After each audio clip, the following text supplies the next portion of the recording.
إن الحمد لله والصلاة والسلام على من لا نبي بعده. أما بعد فأعوذ بالله من الشيطان الرجيم. بسم الله الرحمن الرحيم. قل هل يستوي الذين يعلمون والذين لا يعلمون؟ وقال رسول الله صلى الله عليه وسلم: من سلك طريقا يلتمس فيه طريقا سهل الله له طريقا إلى الجنة. শ্রদ্ধেয় সম্মানিত সভাপতি ও উপস্থিত আমার প্রতিষ্ঠিত ছাত্র ভাইরা, সকলকে আজকে দারুল উলুম মাদ্রাসা কর্তৃক আয়োজিত এই সাপ্তাহিক সেমিনারের পক্ষ থেকে শুভেচ্ছা অভিনন্দন। আমি আপনাদের সম্মুখে পবিত্র কালামুল্লাহ শরীফ থেকে অসংখ্য আয়াত থেকে একখানা আয়াত তেলাওয়াত করেছি এবং কি রাসূল সাল্লাল্লাহু আলাইহি সাল্লামের অসংখ্য অগণিত হাদিস থেকে একখানা হাদিস তেলাওয়াত করেছি। আল্লাহ পাক রব্বুল আলামিন যদি চান তাহলে তৌফিক দান করেন, তাহলে ইনশাআল্লাহ ওই আয়াত এবং কি হাদিসের ব্যাখ্যা অনুযায়ী কিছু কথা বলবো। সর্বপ্রথম আমি আপনাদের সম্মুখে যে আয়াত তেলাওয়াত করেছি সেই আয়াত হলো কুল হাল ইয়াস্তাবিল লাযিনা ইয়ালামুনা ওয়াল লাযিনা লা ইয়ালামুন। যারা জানে এবং যারা জানে না তারা কখনো এক হতে পারে না। এই আয়াতের ব্যাখ্যা অনুযায়ী আমরা জানতে পারি দুনিয়ার মধ্যে সর্বপ্রথম আল্লাহ রাসূল সাল্লাল্লাহু আলাইহি সাল্লাম বলেছেন দুনিয়ার মধ্যে সর্বোত্তম আমল হলো কোরআনে কারীম শিক্ষা করা। তাআল্লামুল কুরআনা ওয়ান নাস ওয়া'আল্লিমুল কুরআনা ফাইন্নাহু মাকবুল।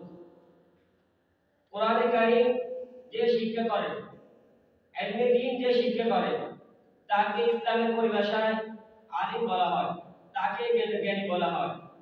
যে দুনিয়ার সকল জ্ঞান অর্জন করেছে, দুনিয়ার এমন কোন পড়া নাই সে পড়েছে কিন্তু সে ইসলামের ইলমে দ্বীন শিক্ষা করে নাই, তাকে কিন্তু আল্লাহ রাসূল জ্ঞানী বলে নাই। শুধুমাত্র যারা এই ইলমে দ্বীন শিক্ষা করেছে তাদেরকে আল্লাহ রাসূল জ্ঞানী বলেছেন।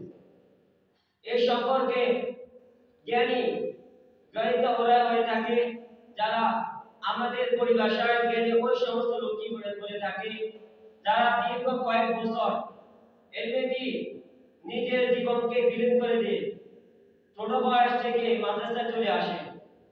মাদ্রাসায় কি খাওয়া কি দাওয়া কাউকে কিছু বলে না, নিজের ভিতর সকল কিছু ব্যথা গোপন করে রাখে। তারপরে মাদ্রাসায় কয়েক বছর অতিবাহিত করে, নিজের জীবনে ভবিষ্যতে কি হবে সে চিন্তা করে না, সবসময় চিন্তা একটাই থাকে, আমি একজন আল্লাহওয়ালা হব, আমি একজন ইলমে দ্বীন শিক্ষা করানো হব, আমি মানুষদেরকে ইলমে দ্বীন শিক্ষা করানো হব। ঠিক কি না ভাই? আমাদের সকলের ইচ্ছা না ভাই?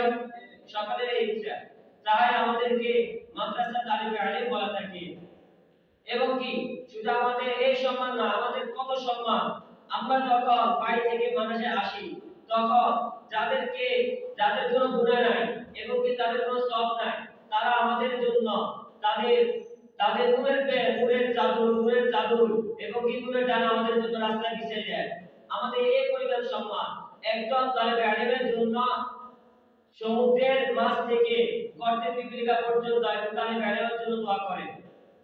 যদি দুনিয়ার সকল মানুষ যখন রাত্রিবেলা ঘুমিয়ে থাকে, আল্লাহ পাক চিন্তা করেন আমি এই দুনিয়াকে ধ্বংস করে দিব। যখন এই মাদ্রাসা তালিবে ইলমরা রাত্রিবেলা উঠিয়া তাহাজ্জুদ নামাজ পড়ে আল্লাহর কাছে কাঁদে, তখন আল্লাহ তাআলা আবার এই দুনিয়াকে আবার ঠিকমতো রাখে। আজকে এই আলেম ওলামাদেরকে নিয়ে আমরা কটূক্তি করি, আমরা বিভিন্ন সময় বিভিন্ন ভাবে কথা বলি। আমরা এই আলেমদেরকে বলে থাকি এরা নাকি মৌলবী, এরা নাকি জঙ্গি, এরা নাকি অপদস্থ, এদের মানে এদের কোনো ঠিক ঠিকানা নাই, এরা যখন চাইছে তখন তাই করে পারে। আমাদের পূর্বেকার আলেমগণ বলেছেন এটা কোন আজকাল কথা নয়, এটা আমাদের থেকে কওমি মাদ্রাসা শুরু হওয়া থেকে এই জঙ্গিবাদীরা সব সময় মাদ্রাসাকে অপদস্থ করেছে, সব সময় বলেছে মাদ্রাসার মধ্যে জঙ্গিবাদী শিখানো হয়ে থাকে। আরে ভাই, যদি মাদ্রাসার মধ্যে জঙ্গিবাদী শিক্ষা দেওয়া হতো তাহলে কোন মাটিছা জামাত ছেড়ে জঙ্গি হয়? কোন কোনো মা চায় না, সকলের মা চায় আমার ছেলে একজন ভালো মানুষ হোক। যদি মাদ্রাসার মধ্যে জঙ্গিবাদী ট্রেনিং দেওয়া হয়, জঙ্গিবাদী করা হয়, তাহলে কোন ছেলেকে তার মা মাদ্রাসা দিত না। এর সম্মুখে আমরা বুঝতে পারি যে মাদ্রাসায় যে এলামটা শিক্ষা করা হয় তা হলো সর্বপ্রথম উত্তম। এই জন্যই তো আলেমদেরকে দুনিয়ার মধ্যে, যারা দুনিয়ার মধ্যে কষ্ট করে থাকে তাদেরকে আলেম বলা হয়। দেখেন না আপনারা টিভির মধ্যে, মোবাইলের মধ্যে, ফেসবুকের মধ্যে আজকে আলেমদেরকে নিয়ে কত প্রকারে কত কটূক্তি করতেছে, কিন্তু কোন আলেম কখনো জালেমের কাছে হাত পাতে নাই, কোন আলেম কখনো কোন জালেমের কাছে মাথা নত করে নাই। এটাই আমাদের পূর্বেকার আলেম ওলামাদের স্বভাব ছিল। আরে ভাই, কবে মাদ্রাসাকে জঙ্গিবাদী বলা হয়, কবে মাদ্রাসাকে মৌলবাদী শিক্ষা দেওয়া হয়, এগুলো বলা হয়, এগুলো আমাদের পূর্বেকার বলেছে। আমাদের পূর্বেকার আলেম এক একজনের পরে এক একজন আলেম এদেরকে শায়েস্তা করে এসেছে। আর আমরা যদি পারবো না, আমাদের কাছে আমাদের পূর্বেকার আলেমরা যদি তাদেরকে শায়েস্তা করে আসতে পারে, তাহলে আমাদের জন্য কি ব্যাপার? তারাও তো যাবে, আমাদের মতো মানুষ ছিল, তা আমরাও পারবো। আজকে দেখা যায় আলেমদেরকে জেলখানায় বন্দী করা হয়, তাদের পক্ষে কথা বলার মতো কেউ থাকে না। আজকে আলেমদেরকে নিয়ে বিভিন্নভাবে বিভিন্ন কথা বলা হয়ে থাকে। আবার অনেক মানুষ বলা হয় মাদ্রাসা শিক্ষা নাকি ভুল। আর ভাই, মাদ্রাসা শিক্ষা যদি ভুল হয়ে থাকে, তাহলে যদি ও দুনিয়ার এলেম শিক্ষা হতে থাকে, সত্যি হয়ে থাকে, তাহলে দুনিয়ার মধ্যে আল্লাহ তাআলা রাসূল পাঠানোর কোনো প্রয়োজন ছিল না। কারণ দুনিয়ার মধ্যে যে এলেম আছে তাই তো সত্যি। জি না ভাই, দুনিয়ার এলেম যদি সত্য হয়ে থাকতো, তাহলে আল্লাহ পাক রব্বুল আলামিন নবীগণ পাঠাইতো না। নবীগণ পাঠানোর দ্বারা বোঝা যায় যে এলমে ওহী তাহাই সত্য, এবং কি তাহাই আমার আপনার জন্য, জীবনের জন্য কাম্য। আজ যারা এই এলমে শিক্ষা থেকে দূরে থাকতেছি, তাদের জীবনে তাদের জন্য কি হয়ে থাকে আল্লাহ পাক রব্বুল আলামিন ভালো জানে। আজকে আলেম ওলামাদেরকে নিয়ে আমরা বিভিন্ন সময় বিভিন্ন ভাবে আমরা তাদেরকে কষ্ট দিয়ে থাকি। আজকে আলেম ওলামা যদি কোনো ব্যক্তি জানতো একজন আলেম, একজন মানুষের ছাত্র, তার কি পরিমাণ সম্মান এবং কি সে কি পরিমাণ কষ্ট করে থাকে, তাহলে কোনো ব্যক্তি যদি যে এলমে সম্পর্কে জানে না, তার জ্ঞান নাই, তাহলে সে মুখ পাঠা মারা যেত। এলমে এই পরিমাণ সম্মান। কোরআন এমন একটি গ্রন্থ যা এত দামি, এত দামি, যদি কোনো ব্যক্তি বুঝতো তাহলে সে বুক ফাটে মারা যেত। ভাই, আজকে আমাদের আল্লাহ নিয়ে আসছে, তাই আমরা হাল ছাড়বো না ইনশাআল্লাহ। একদিন পারবো না, পরের দিন পারবো, এভাবে তো আমাদের পূর্বেকার আলেমরা চলে এসেছেন। কাজী নজরুল সে একসময় পড়ালেখার মধ্যে অনেক দুর্বল ছিল, কিন্তু যখন যে পড়ালেখা ছেড়ে চলে গেল, যখন এক পাহাড়ের মধ্যে সে বসলো, পাহাড়ের পর দেখতেছে পানি, একটা পাথর চিত্র হয়ে গেছে, তখন সে দেখতেছে এক ফোঁটা পানি পড়তেছে। পানি পড়া সে চিন্তা করতেছে, যদি এক ফোঁটা পানি পড়তে পড়তে যদি একটা পাথর চিত্র হয়ে যায়, তাহলে যদি আমি একটু একটু করে এলমে শিক্ষা করি, তাহলে কি আমার ভিতরে কি এলম কি জমা হবে না?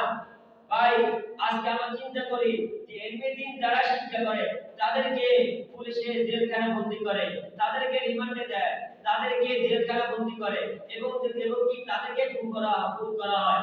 আরে ভাই, আমাদের ইমামের মধ্যে, চার ইমামের মধ্যে এক ইমামকে আহমদ ইবনে হাম্বল, তাকে কি পরিমাণ শাস্তি দেওয়া হয়েছে।